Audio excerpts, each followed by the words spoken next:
This is the Bahamas Tonight, the Northern Edition. Good evening, all. I'm Shashina Roll. As always, it is so great to have you with us. Topping news, the Inter-American Development Bank holding high-level talks here on the island of Grand Bahama. Bank governors from 6 Caribbean member countries are involved in the discussions underway at the Grand Lucayne Resort. The 2-day conclave opened this morning with an address from the nation's leader and president of the IDB. It was a grand celebration at the Grand Lucayne Resort as the Inter-American Development Bank officially opened the 4th pre-annual meeting of the governors of the Caribbean country. The ceremony began with a parade of flags by the Royal Bahamas Defense Force Rangers, followed by an engaging performance by the Grand Bahama Youth Choir. In his address, Prime Minister the Right Honorable Perry Christie called for reform of the private partner sector lending arm of the IDB. He also highlighted the critical importance of private-public partnerships to government. While I commend the bank for its visibility in the region, its presence in the private sector needs to increase. And it needs to be especially registered in making the tourism sector more diversified and more resilient. As the primary engine for growth for most of our economies, it is imperative that we find new ways of increasing and broadening local ownership in the sector and to promote more eco-based developments. The Prime Minister said the bank should re-examine its lending framework to ensure that it remains responsive to the increased demand in the region. The IDB, he noted, must be mindful of the critical role, both technical and financial, in supporting the vulnerable and highly indebted countries. When we must borrow, the ease of access to such funding must not be unduly or unreasonably inhibited. The tendency to categorize our respective countries as middle or high income must be discounted against our very fragile existence. The nation's leader also spoke to energy reform and its effects. The most intimidating challenge to our country rests with the cost of energy. To the domestic, to the average Bahamian, to the investor, we have before us requests by major hotel enterprises to engage in solar, to engage in wind production energy, and we have asked them to suspend their interest pending the outcome of our efforts. The IDB is assisting the Bahamas in 3 projects that the Prime Minister says will revolutionize planning in the Bahamas. He commended the IDB's president and the bank on its role. I applaud the bank for its efforts in supporting reforms to fight poverty and promote security and justice within our societies. You are also to be applauded, Mr. President, for the high visibility in assisting us with public sector reform and other interventions that support the economic improvement of our citizenry.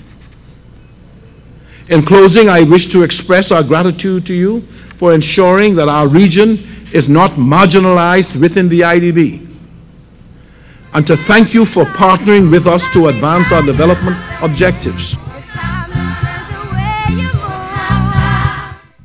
Well, President of the IDB, Luis Alberto Moreno, also addressed the opening ceremony. He says 2014 has been a busy year for the bank, which is the largest multilateral source to Caribbean countries. President Moreno also spoke about some of the good things that are happening in this region. Since last June, as we all know, the price of oil has plunged. The prices of many staple foods and other commodities have declined. And in the short term, these trends could represent savings of close to 4% of GDP for many of the Caribbean nations, giving them a welcome economic boost. And there's more good news. As we all know, the U.S. economy grew by 5% in the last quarter of 2014, and its job market is looking healthier every month. He says with low oil prices and the U.S. economy rebounding with signs of an increasing employment rate, countries must take advantage of the current conditions and tackle the structural problem that has hindered the Caribbean competitiveness and potential growth. Over the next few years, Most of the older generating capacity will reach the end of its useful life.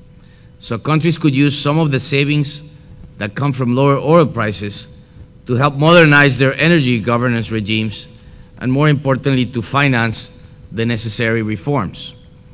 This offers an opportunity to replace obsolete equipment with more efficient technologies, and is equally a chance to put in place rules that will encourage investments in a more diversified range of energy resources, such as natural gas, geothermal, solar, wind, and biomass. Well, the government of the Bahamas and the Inter-American Development Bank finalizing a deal today that will provide the requisite funding for economic and social development on the island of Andros. As Sabrina Brown tells us, that contract signing came following the IDB's opening ceremony at the Grand Lucayne Resort. The nation's chief prime minister, the Right Honorable Perry Christie, and IDB President Luis Alberto Moreno signed a technical cooperation agreement for a grant in the amount of $600,000 to identify ecosystem assets on the island of Andros during a press conference at the Grand Lucayne Resort. In Andros, there are unexplored terrestrial and marine blue holes. There's vast forestry that people are applying to exploit, to take resin from the pine trees that make turpentine. And so we have applications to do, all to do with exploiting what exists there, but we want to ensure that we have a plan. And over time, I would love to see that in Andros, with this huge natural wealth, it can become the Woods Hole research institution of the Caribbean. And this is, I think, a first step in moving in that direction. So I'm very happy, Prime Minister, for celebrating this. It's a conversation we began in your office in May of last year. And through this time, we have gone back and forth. And I think, thanks to the teams in both the Bahamian government and in the IDB, we can today sign something that I think is a first step in a long journey of not only helping Andros, but more importantly of putting Andros in the place it deserves as one of the wonders of the Caribbean. As it relates to Grand Bahama, the Prime Minister noted that the IDB is funding a project in preparation for a national development plan in which Grand Bahama will figure prominently. There have been studies made here by the Port Authority that will be collected and integrated into the thinking of the national plan. And so you will find, therefore, that the plan itself will take into consideration the peculiarities of Freeport in the context of Grand Bahama and will feature prominently in it. And the idea of that is to be able to plan the next 25 years out for Grand Bahama. And so where there's industry, a mixture of industry and tourism, that's all going to be laid out for you. President of the IDB, Luis Moreno, says there are plans to restructure operations within the organization in an effort to increase private sector lending throughout the Caribbean, and Freeport stands to benefit. I had the opportunity some years ago actually to come here with Jerry Butler and the then Minister of Finance, precisely to talk to some of your private sector people here to see of opportunities. And I'm sure that as we structure this new organization within the bank, we will actually have more people on the ground to develop the kind of pipeline of projects that I'm sure are here in the Bahamas and certainly here in Freeport. Sabrina Brown, ZNS Network News. Well, delegates attending the two-day IDB conference were hosted to a welcome reception last night at the pavilion of the Grand Lucayne Resort. Minister of State for Finance, the Honorable Michael Halkitis, was on hand to greet the delegates. He says it is essential for the 6 participating countries to meet prior to the annual international meeting that is scheduled for the end of March in South Korea. This smaller meeting in advance of the annual meeting where everybody attends gives us in the Caribbean an opportunity to have the matters that we want to be aired, that we want the IDB to address, to be heard by none other than the President himself and his senior officials. So we have an opportunity to meet face to face with the President, put on the table the issues that concern us and what we would like to see the IDB address, how we would like to see them impact us here in the Caribbean. And being in this smaller setting, it's a much more intimate setting, and we get our voices heard. Now, the reception was co-hosted by the Ministry of Tourism. Director General Joy Jibrulu believes Grand Bahama's ability to host this international conference speaks well of the destination. This is a meeting of all the regional governors, ministers of finance, in some instances heads of state coming to Grand Bahama Island. And what it is, once again, showcasing what an excellent island Grand Bahama is for hosting these types of conferences and events. So delighted that we're here this evening and supporting our colleagues at the Ministry of Finance. It means that hotel rooms are completely full. Taxis, bus drivers, they're all being used. Restaurants completely full. So it's a natural fit, a hand-in-hand relationship with both ministries. Now, the two-day conference will close out tomorrow evening with a cultural extravaganza.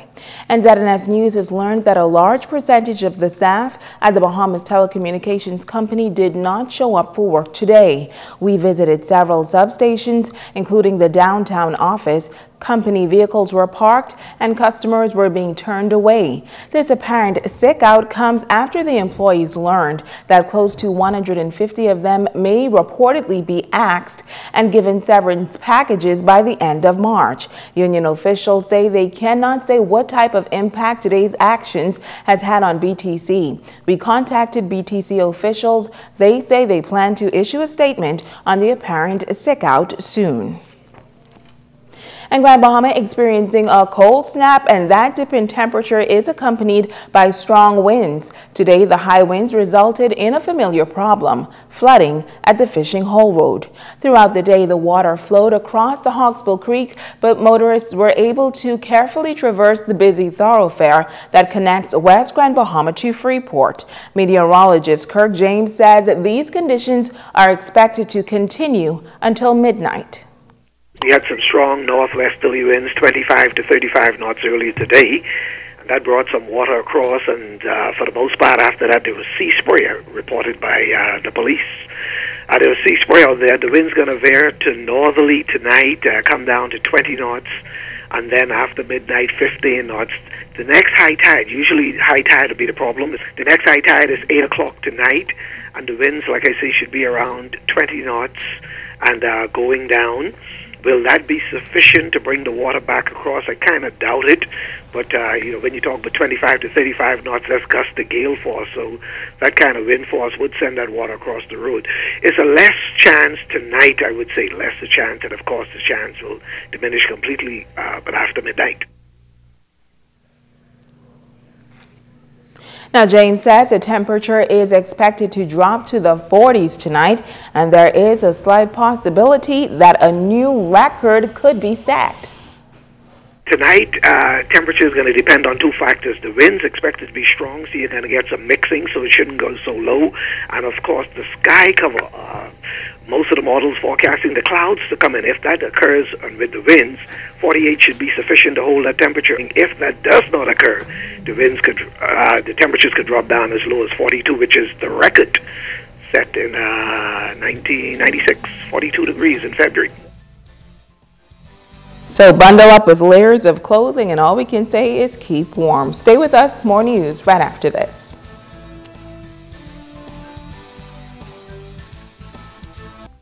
Bringing news that matters to you. You're watching the Bahamas Tonight Northern Edition. Welcome back. Police in the West Grand Bahama District are searching for the assailant who was involved in a shooting incident this afternoon. Now, the victim in this case is said to be in critical condition. Italia Hall has the details. The shooting incident occurred shortly after noon Thursday at a car wash not far from the Central Zion Baptist Church in 8 Mile Rock. Reports say the victim was shot by a male suspect who was wearing a black hoodie jacket. After the shooting, residents gathered at the scene. Superintendent Loretta Mackey was also on the scene, and she provided ZNS News with the details. And when we got here, we found out that the male adult victim, he was taken to the Rand Memorial Hospital in a private vehicle. The officers are being assisted by the detectives from the Central Detective Unit, and they are actively investigating this matter. The injured male was transported to the Rand Memorial Hospital, where he is now listed in critical condition. Anyone who was in the area who would have seen what would have taken place, and we know that persons are reluctant to come forward, so we asked them to make an anonymous call to 350-3106-7 or 8, or to the 8 Mile Rock Station at 348-3444 or 5. We really need their assistance because the police cannot be everywhere, and so we want to partner with the community because they are our eyes and ears when we are not around. So we asked them to make that call to assist us and bringing this investigation to a quick closure. Italia Hall, 7S Network News. Switching gears now, the Sir Victor Sassoon Foundation has helped to repair the hearts of many children throughout the country. Tonight, as we continue our weekly feature, Matters of the Heart, we will introduce you to a little girl who has benefited from the generosity of the foundation. Megan Shepard has this story.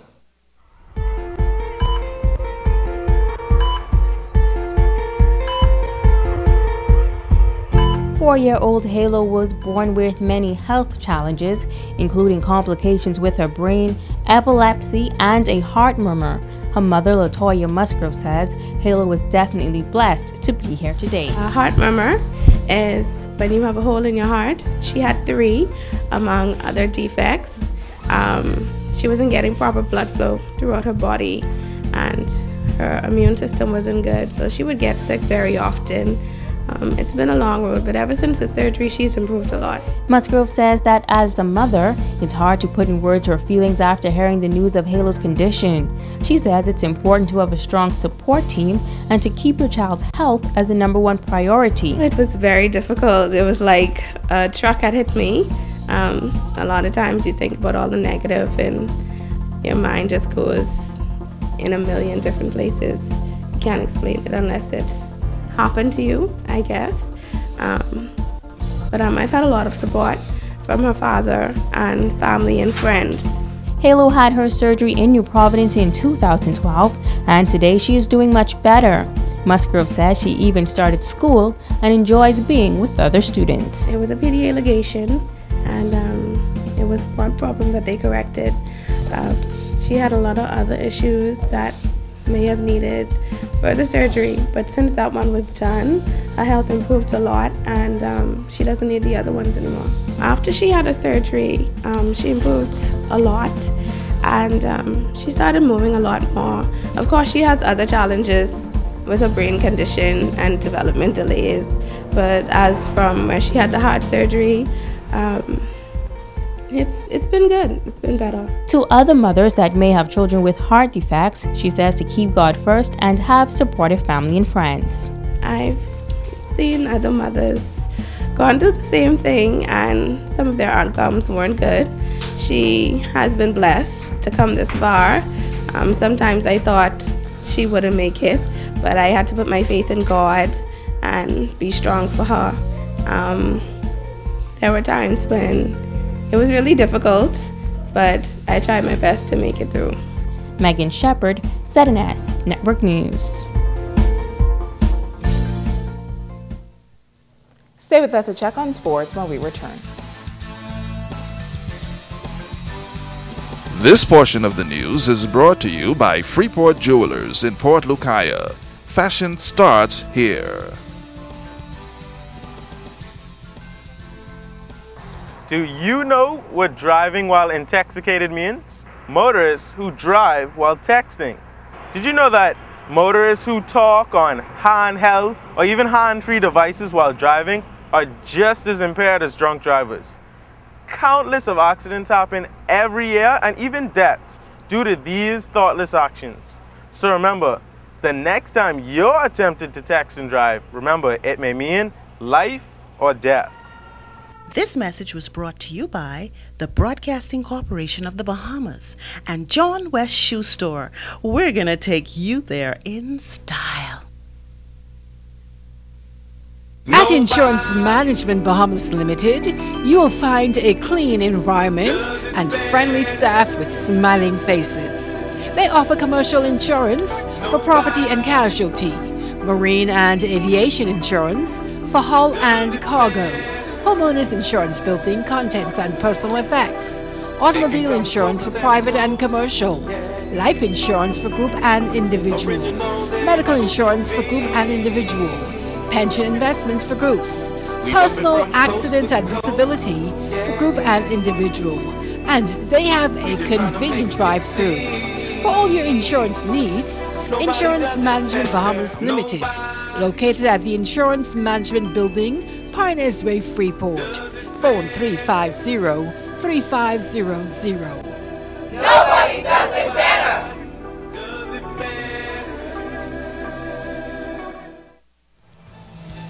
This portion of the news is brought to you by Burger King. It's a season of variety with Burger King's Fish Bites Snack, BK Big Fish Sandwich, and Veggie Burger. At Burger King, taste is king.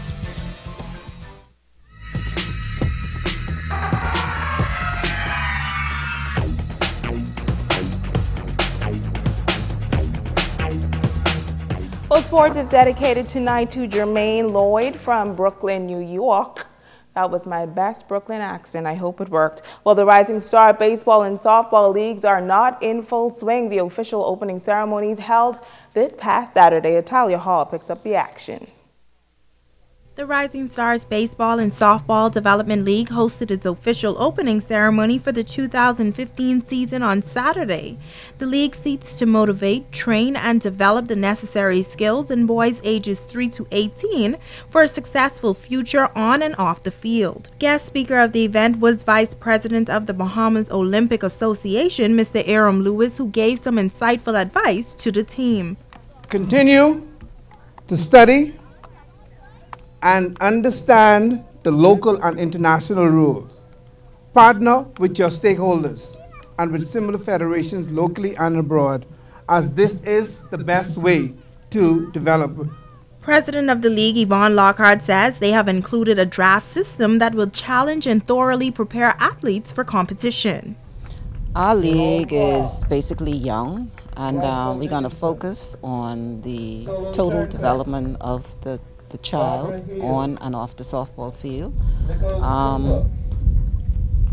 Our main goal is to try and totally develop the child, be it with their peers, adults, and encouraging them to maintain good grades. And their rule is if you do not make the grades, you're not allowed to play. Practice scheduling and doing their schoolwork before they attend practice.